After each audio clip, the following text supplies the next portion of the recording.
சிவபுராணம். சிவபெருமானை தடுத்த கணன். அசுரர்கள் என்றுமே அசுரர்கள்தான் என்பதை நிரூபிக்க தொடங்கினார்கள்.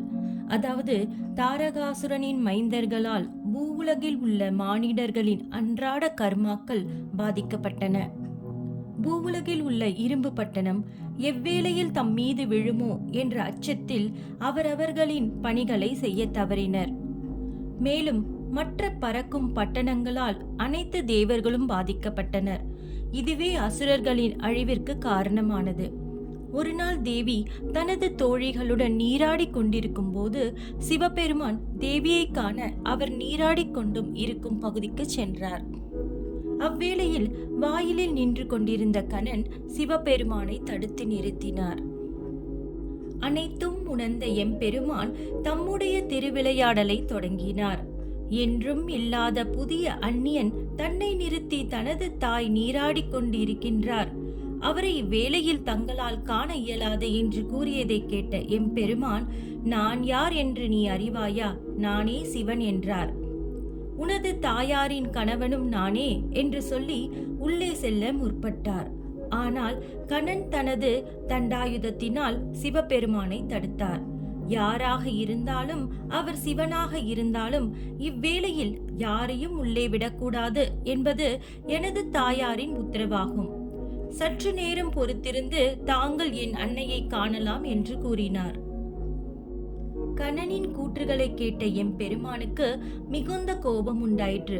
அவ்வேளையில் அங்கு இருந்த சிவ கணங்களை பார்த்து, இந்த பாலகனுக்கு புரியும் வகையில் தகுந்த பாடங்களை கற்பியுங்கள் என்று கூறிவிட்டு திரும்பி சென்றார்.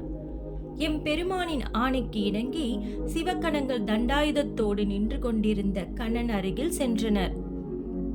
கணனோ, என் அருகில் வருவது என்பது தங்களுக்கு சிறப்பானது அல்ல என்று கூறினார். ஆனால் சிவகணங்களோ, எங்களின் பலத்தை நீர் அறிய மாட்டாய் என்றும் உன் விளையாட்டு போதும், இங்கிருந்து புறப்படுவாயாக என்று கூறினார்கள். சிவகணங்களின் பேச்சுக்களுக்கு செவி சாய்க்காமல், பயனற்ற பேச்சுகள் வேண்டாம், என் தாயின் உத்தரவின்படி யாரையும் உள்ளே விடக்கூடாது என்று கணன் கூறினார். இங்கு நானே காவல்காரன் ஆவேன். எனது கடமையை நான் செய்கிறேன்.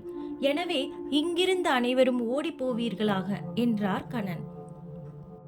கணனின் பேச்சுக்களை கேட்ட சிவகணங்கள், எங்களை தாக்கும் வல்லமை உடையவரா நீ என கூறிக்கொண்டே அவன் அருகில் சென்றனர். அவர்களின் நோக்கத்தை அறிந்து கொண்ட கணன் அவர்கள் தாக்குவதற்கு முன்பாகவே தன் தாயார் கொடுத்த தண்டாயுதத்தால் சிவகணங்களை தாக்கினார். சற்றும் எதிர்பாராத இந்த சிறிய பாலகனின் தாக்குதலை எதிர்க்க முடியாமல் என்ன செய்வது என்று புரியாமல் இருந்தனர். இனி இந்த பாலகனை எதிர்ப்பது என்பது சாதாரண செயலாக தெரியவில்லை என்று நினைத்து சிவகணங்கள் சிவபெருமானிடம் சென்றனர். எம்பெருமானை கண்ட சிவகணங்கள், அவன் காண்பதற்கு சிறிய பாலகனாக இருந்தாலும் மிகுந்த பலம் கொண்ட முரடனாக இருக்கின்றான், அவனை எங்களால் எதுவும் செய்ய முடியவில்லை என்று கூறி பணிந்து நின்றனர்.